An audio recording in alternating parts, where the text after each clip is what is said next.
नमस्कार साथियों, जय हिंद, वंदे मातरम। आप सभी का बहुत बहुत स्वागत है आपके अपने YouTube चैनल एग्जाम ट्रिकी 2.0 में, जहां पर दोस्तों आज हम बात करने वाले हैं पर्यावरण अध्ययन के बहुत ही इंपॉर्टेंट क्वेश्चनों की। और ये ऐसे क्वेश्चन हैं जो कि आपकी शिक्षक पात्रता परीक्षा में आपको देखने को मिलते हैं, चाहे वो आप यूपीटीटी का पेपर देने जा रहे हों, चाहे आप सीटेट का पेपर देने जा रहे हों, चाहे आप रीट का एग्ज़ाम देने जा रहे हों। कोई भी अगर आप किसी भी राज्य से हैं और शिक्षक पात्रता परीक्षा की तैयारी कर रहे हैं तो बहुत ही इंपॉर्टेंट प्रश्न आपको यहाँ पर मिलने वाले हैं। पहला प्रश्न आपके सामने है, संसद का संयुक्त अधिवेशन कौन आहूत करता है? संसद का संयुक्त अधिवेशन कौन आहूत करता है? आहूत करने का मतलब क्या होता है? कौन बुलाता है? कौन बुलाता है? तो भैया लोकसभा अध्यक्ष बुलाता है, या भारत के मुख्य न्यायाधीश, राज्यसभा सभापति, या राष्ट्रपति? तो अगर हम बात करें कि संसद के मुख्य संयुक्त अधिवेशन को, तो वो भैया आपके राष्ट्रपति बुलाते हैं। और अगर बात कर लें अध्यक्षता कौन करता है, इसकी अध्यक्षता कौन करता है, तो वो करता है भैया आपका लोकसभा अध्यक्ष। तो यहाँ पर बात हो रही थी बुलाने की, यानी कि बहुत बात हो रही थी आहूत करने की, तो यहाँ पर डी ऑप्शन बिल्कुल आपका सही हो जाएगा। अगर बात करें अध्यक्षता कौन करेगा, तो करेगा भैया लोकसभा अध्यक्ष। इसी के साथ हम बढ़ते हैं दूसरे प्रश्न पर, और बहुत ही इंपॉर्टेंट दोस्तों क्वेश्चन, निम्नलिखित में से कौन सी ग्रीन हाउस गैस नहीं है? बहुत बार आपसे पेपर में पूछा जाता है, ग्रीन हाउस गैस कौन सी नहीं है? भैया जलवाष्प जो है ये भी आपकी एक ग्रीन हाउस गैस है, मीथेन भी है, और कार्बन डाइऑक्साइड भी है। नहीं है पूछ रहा था, तो भैया हाइड्रोजन जो है वो आपकी ग्रीन हाउस गैस नहीं है। आपका बी ऑप्शन जो है वो बिल्कुल सही हो जाएगा। नेक्स्ट अगर हम बात कर लें, प्लेग से मानव में कौन सा अंग मुख्य रूप से प्रभावित होता है? कोई भी बीमारी हो, बीमारियों से, रोग से क्वेश्चंस जरूर पूछे जाते हैं। यहां पर बात हो रही प्लेग। आपको पता है भैया प्लेग किससे फैला था? चूहों से फैला था। यह भी एक प्रकार की महामारी थी। तो ये भैया कह रहा है कि प्लेग से मानव में कौन सा अंग मुख्य रूप से प्रभावित होता है? तो ये होता है आपका फेफड़ा। आपका ए ऑप्शन बिल्कुल सही हो जाएगा। दोस्तों अगर आपको टेलीग्राम ग्रुप ज्वाइन करना है जिसका नाम है एग्जाम ट्रिकी 2.0, आप उसको ज्वाइन कर सकते हैं। वीडियोस की लिंक वहां पर भी आपको शेयर कर दी जाती है। नेक्स्ट अगर हम बात कर लेते हैं, जब एक जीव लाभ लेता है बगैर दूसरे जीव को नुकसान पहुंचाए तो वो कहलाता है। यानी कि एक जीव, मान लीजिए कोई भैंस है, और भैंस पर आप देखते हैं कि बगुला आके बैठ जाता है या कौवा आकर के बैठ जाता है, तो उससे कुछ ना कुछ लाभ ले रहा है, कोई ना कोई चीज़ों को वो खा रहा है। तो यही पूछ रहा है, और इससे क्या है, भैंस को किसी भी प्रकार का नुकसान भी नहीं है। तो यही कह रहा है, जब एक जीव लाभ लेता है दूसरे जीव को बिना नुकसान पहुंचाए तो वो क्या कहलाता है? तो वो कहलाता है भैया सहभोजी। बी ऑप्शन आपका बिल्कुल सही हो जाएगा। नेक्स्ट अगर हम बात कर लेते हैं, सत्य जोड़े की पहचान कीजिए। दोस्तों अगर आप चैनल पर पहली बार विजिट कर रहे हैं, चैनल को जरूर सब्सक्राइब कर लीजिएगा, और सभी मित्रों तक एक बार वीडियो को शेयर कर दीजिएगा। लाइक करना ना भूलिएगा। अगर वीडियो अच्छी लगे, क्वेश्चन अच्छे लगे तो लाइक भी कर दीजिएगा। कह रहा है कि विश्नोई आंदोलन बाबा आमटे, चिपको आंदोलन चंदी प्रसाद भट्ट, नवदन्य आंदोलन वंदना शिवा, या अपिक्को आंदोलन पांडुरंग हेगड़े, किससे कौन सा संबंधित है? और यहां पर असत्य पूछ रहा है, तो 3 आपके सही होंगे और एक आपका जो ऑप्शन होगा वो गलत होगा। अगर हम बात करें विश्नोई आंदोलन की, तो यही आपका गलत है, ये बाबा आमटे नहीं है, ये आपके हो जाएंगे संत जंभोजी जी। तो ये आपका ए ऑप्शन बिल्कुल यहां पर आपका सही हो जाएगा, विश्नोई आंदोलन। और बाकी आपके चिपको आंदोलन से चंडी प्रसाद भट्ट संबंधित हैं। और आपको पता है चिपको आंदोलन से भैया सुंदरलाल बहुगुणा जी का नाम आता है, ये भी संबंधित हैं। ये तो मेन आपके सुंदरलाल बहुगुणा जी हैं। नवदन्य आंदोलन वंदना शिवा, और अपिक्को आंदोलन पांडुरंग हेगड़े। यहाँ पर आपका ए ऑप्शन बिल्कुल सही हो जाएगा। नेक्स्ट अगर हम बात करते हैं, महासागरों में सर्वाधिक लवण पाया जाता है। महासागरों में सर्वाधिक लवण पाया जाता है। Magnesium sulphate, calcium sulphate, magnesium chloride या सोडियम क्लोराइड। तो महासागरों में सर्वाधिक लवण जो है वो सोडियम क्लोराइड पाया जाता है। आपका डी ऑप्शन जो है वो बिल्कुल सही हो जाएगा। नेक्स्ट अगर हम बात कर लेते हैं, इंसुलिन की रासायनिक प्रकृति होती है, आप सभी को पता है इंसुलिन, और इंसुलिन की रासायनिक प्रकृति कैसी होती है? क्या इंसुलिन एक प्रकार की विटामिन है, प्रोटीन है, वसा है या कार्बोहाइड्रेट है? तो जब भी बात आती है इंसुलिन की तो ये एक प्रकार की क्या है? प्रोटीन है। बी ऑप्शन जो है वो बिल्कुल आपका सही हो जाएगा। नेक्स्ट अगर हम बात कर लेते हैं बीहू, और बहुत ही सरल, आप लोगों को पता भी होगा, कुछ ऐसे भी क्वेश्चंस हैं जो बहुत बार पेपर में आए हैं लेकिन बहुत ही सरल हैं। बिहू भारत के किस राज्य का लोक नृत्य है? तो अगर हम बिहू की बात करें तो आप सभी को पता है कि भैया असम का। सी ऑप्शन बिल्कुल आपका सही हो जाएगा। नेक्स्ट अगर हम बात कर लेते हैं, भारत में कृषि को प्रभावित करने वाला मौसम का सबसे महत्वपूर्ण कारक, कृषि को प्रभावित करने वाला सबसे महत्वपूर्ण कारक पूछा जा रहा है। तापमान भी कृषि को प्रभावित करता है, आर्द्रता भी, पवन भी और वृष्टि भी, लेकिन जो सबसे महत्वपूर्ण कारक है वो क्या है?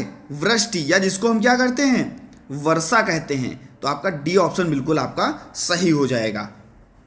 नेक्स्ट हम बात करते हैं, अगर हम उत्तर प्रदेश से हैं तो उत्तर प्रदेश दिवस हमको जरूर पता होना चाहिए। तो भैया उत्तर प्रदेश दिवस कब मनाया जाता है? 30 जनवरी, 20 जनवरी, 24 जनवरी या 26 जनवरी? उत्तर प्रदेश दिवस जो है वो आपका मनाया जाता है 24 जनवरी को। कब मनाया जाता है? 24 जनवरी को। सी ऑप्शन जो है वो बिल्कुल आपका सही हो जाएगा। 2-4 लोगों ने मिलकर के उत्तर प्रदेश की स्थापना कर दी, आप ऐसे भी याद कर सकते हो। तो ऐसे भी हम कह सकते हैं कि 2-4 जन, तो ऐसे हमको याद हो सकता है 2-4 जन उत्तर प्रदेश। तो आप यहाँ पर सी ऑप्शन के साथ में चलेंगे, आपका सही हो जाएगा।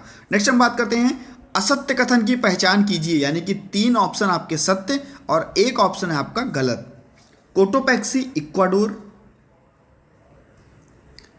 आपका मोनालोआ हवाई द्वीप, माउंट इटना जापान या स्ट्राम्बोली आपका भूमध्य सागर। तो भैया जो आपका माउंट इटना है, अगर हम बात करें माउंट इटना की, तो ये आपका जापान में नहीं है। ये आपका कहाँ है? इटना से हम इटली को याद रखते हैं। ये कहाँ है? इटली में है। और जापान में आपका कौन सा है? जापान में आपका कौन सा है? जापान में आपका है फ्यूजियामा। ये भी आपको पता होना चाहिए और मोस्ट इंपॉर्टेंट लगाइएगा। कोटोपैक्सी आपका इक्वाडोर, मोनालोआ आपका हवाई द्वीप पर, स्ट्राम्बोली आपका भूमध्य सागर पर, माउंट इटना आपका इटली में और जापान में आपका फ्यूजियामा। यहाँ पर आपका सी ऑप्शन जो है वो बिल्कुल सही हो जाएगा।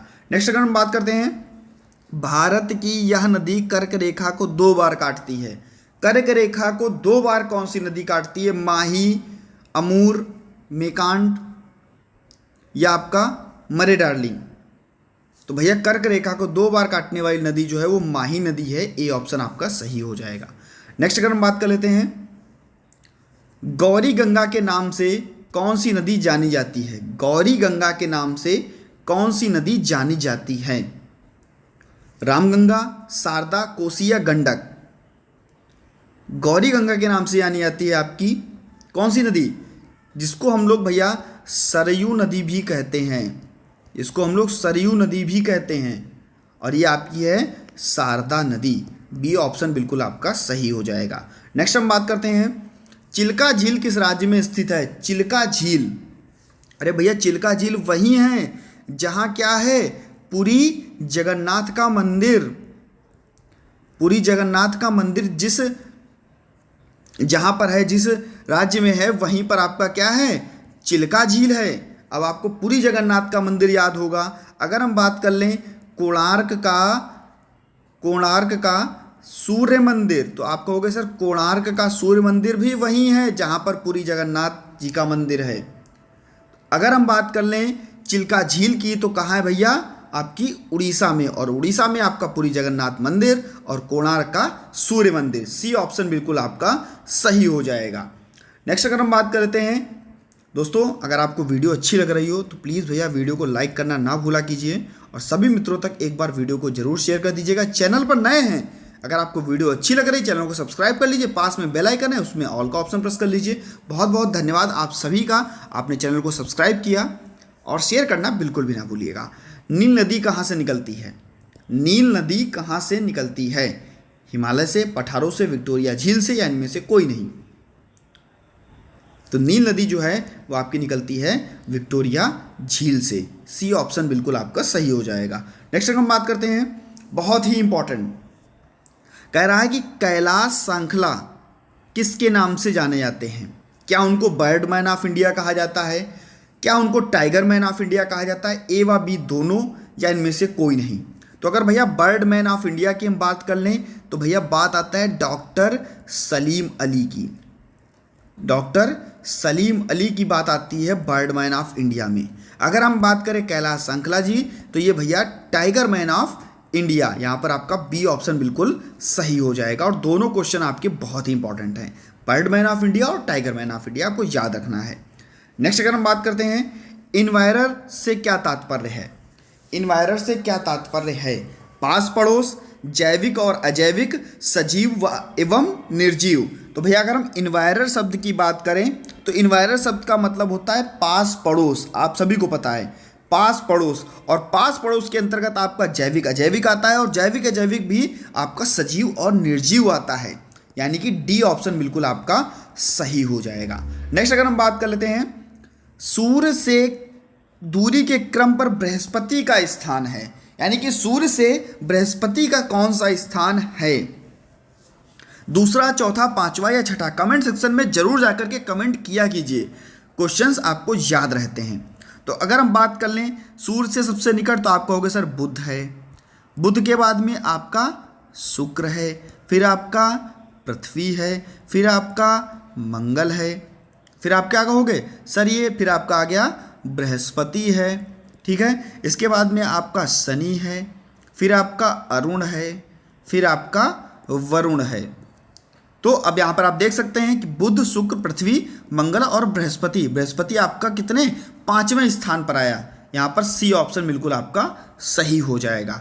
ऐसे भी आप याद कर सकते हैं बुधवार, शुक्रवार, इसके बाद में शनिवार आपको नहीं गिनना है, सीधे आपको संडे को गिनना है जिसमें आपको पृथ्वी लगानी है। इसके बाद में एक दिन छोड़ के मंडे को छोड़ दीजिए, उसके बाद में आपका मंगलवार आ जाएगा, यानी कि ट्यूसडे आ जाएगा।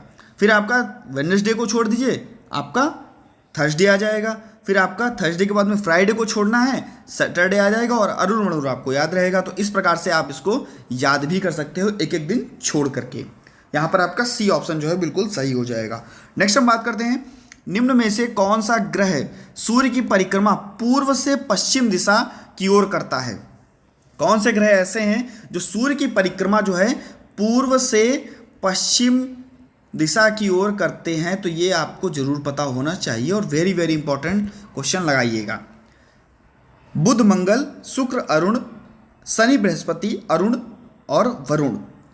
तो भैया ये हैं भैया आपके शुक्र और अरुण, ये आपका बी ऑप्शन बिल्कुल सही हो जाएगा। नेक्स्ट अगर हम बात कर लेते हैं, किस ग्रह को लाल ग्रह के नाम से जाना जाता है? किस ग्रह को लाल ग्रह के नाम से जाना जाता है?